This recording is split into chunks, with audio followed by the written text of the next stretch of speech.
Ravens running back Kenyan Drake is with us. Kenyan, a lot of football stuff I want to get into with you, but first off, I want to hit this event that you've got going tonight. You and Ronnie Stanley doing a meet and greet. Say thank you to veterans who will be joining with Pups for Patriots. It's tonight, 6 to 7:30 at Wegmans in Owings Mills, Maryland. Tell me about this, man.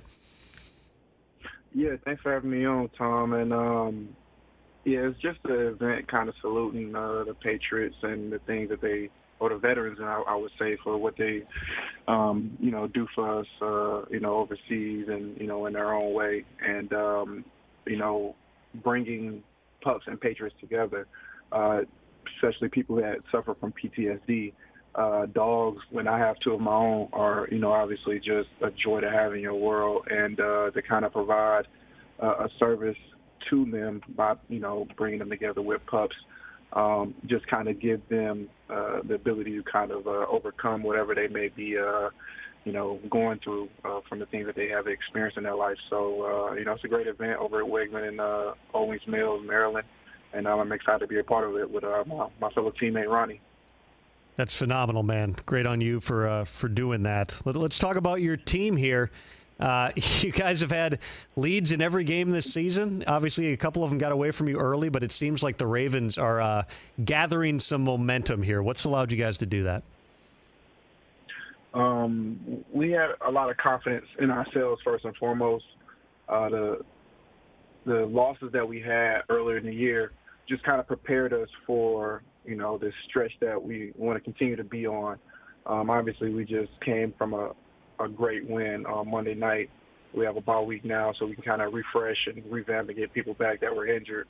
And, we want to continue to hit the ground running. There was something that Harp said to us at the beginning of the season when we were having those fourth quarter struggles, was that, every great team that goes on any type of run, they kind of go through some type of adversity. And we were able to kind of overcome our adversity early in the season, and we're ready to kind of take that next step.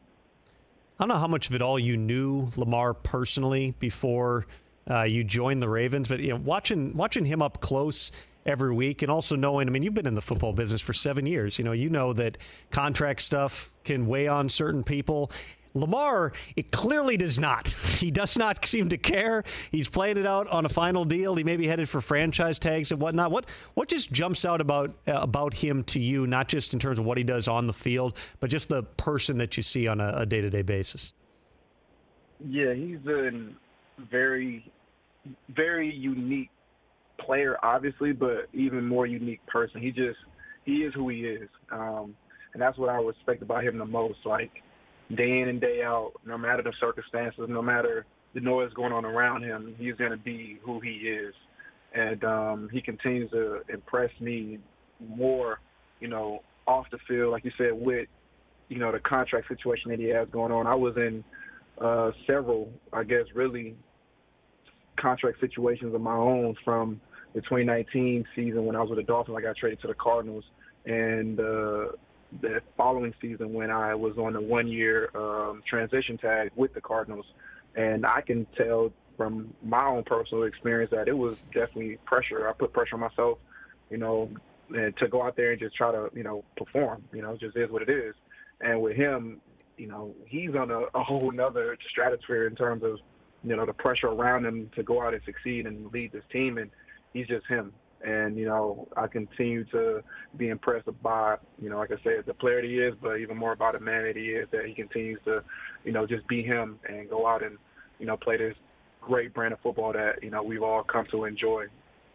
Let's role play just for a second here, Kenyan. I'm going to be Lamar Jackson. You be your general manager, Eric DeCosta. All right, we're talking about this after the season. The contract talks have been on hold since back in September. All right, Eric, listen, I don't know what else you want from me here. Deshaun Watson got a fully guaranteed contract, 5 years, $230 million. I've won an MVP. I might have a second one by the time we're having this conversation. I want 5 years, $300 fully guaranteed if you want to get this deal done. Otherwise, you can tag me. That's fine. I'll keep playing it out. 5 years, $300 million fully guaranteed. What do you think? You can have whatever you want. If only it were that easy. Right. If I was there, that would be what I would say. But obviously, it's a business. he knows it's a business. Everybody, in this organization knows it's a business. So if it was that easy, obviously it would have been done. But, he's going to continue to do the things he needs to do. Everybody around him is going to continue to, be a pivotal part to this team's success. And, we're just excited to continue to take that next step forward as we go to the bye week and get ready for the next game.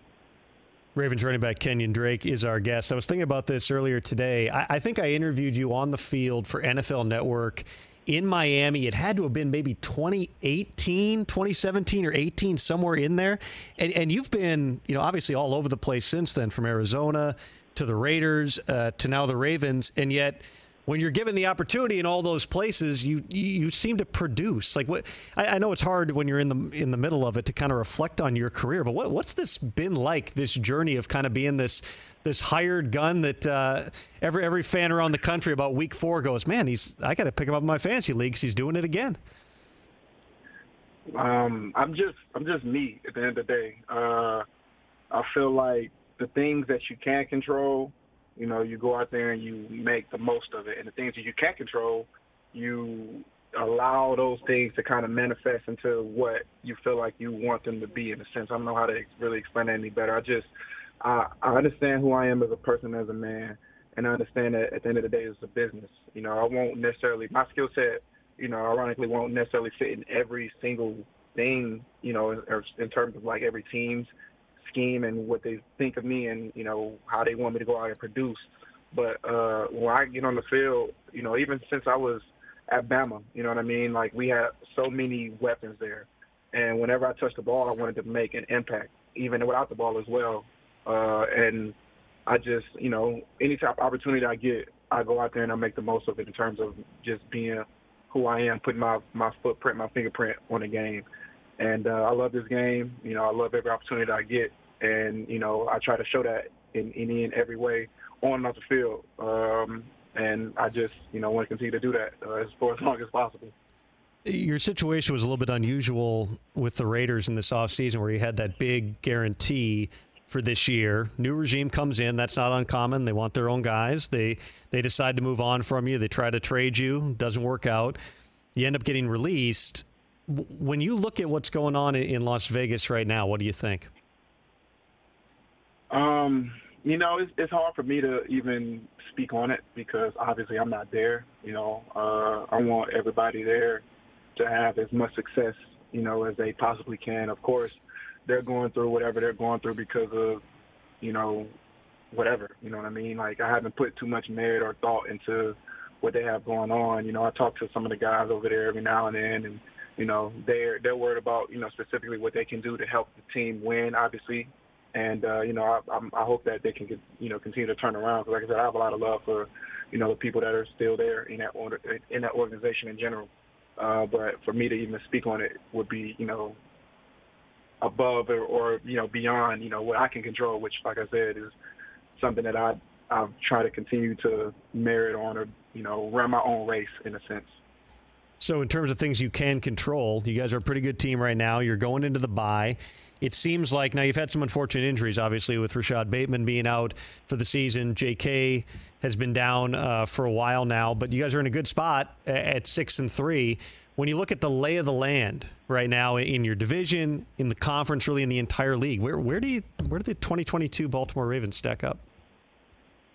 Man, it's funny. I saw a stat where it was talking about how we've had a double-digit lead in every game this season. And, of course, we, weren't able to hold on to 3 of those leads because we lost those games. And the other teams that have come before us that's had that type of success has only lost like 1 game, I think. And we lost, 3 of those games as well. So it's like the sky's the limit for us.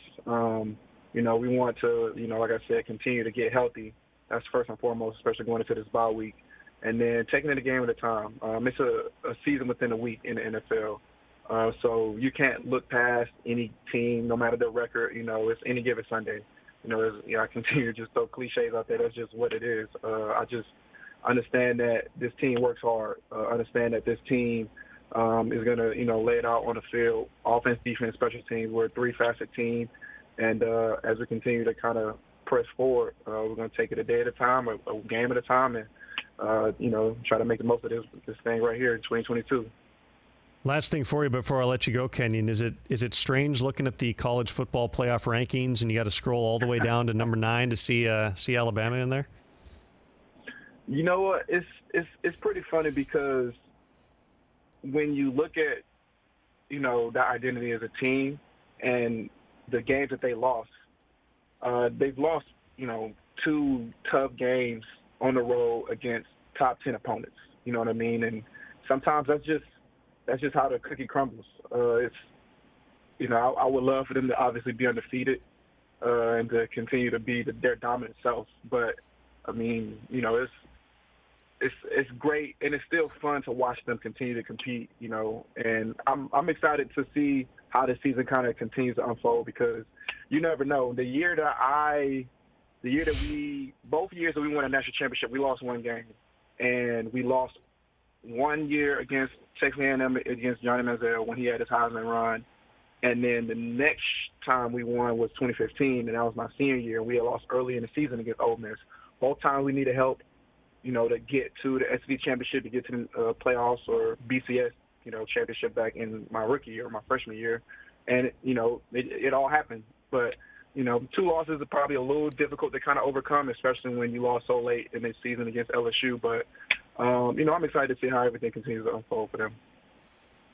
Kenny, we really appreciate the time. Best of luck with the Pups for Patriots event tonight, 6 to 7:30, Wegmans in Owings Mills, Maryland, with Kenyan Drake and Ronnie Stanley. Appreciate the time, man, and enjoy the bye. Best of luck the rest of the season. Yes, sir. Appreciate you having me, Tom. That is Ravens running back Kenyan Drake. Catch the Rich Eisen Show every single day on the Roku channel, 12 to 3 Eastern, for free.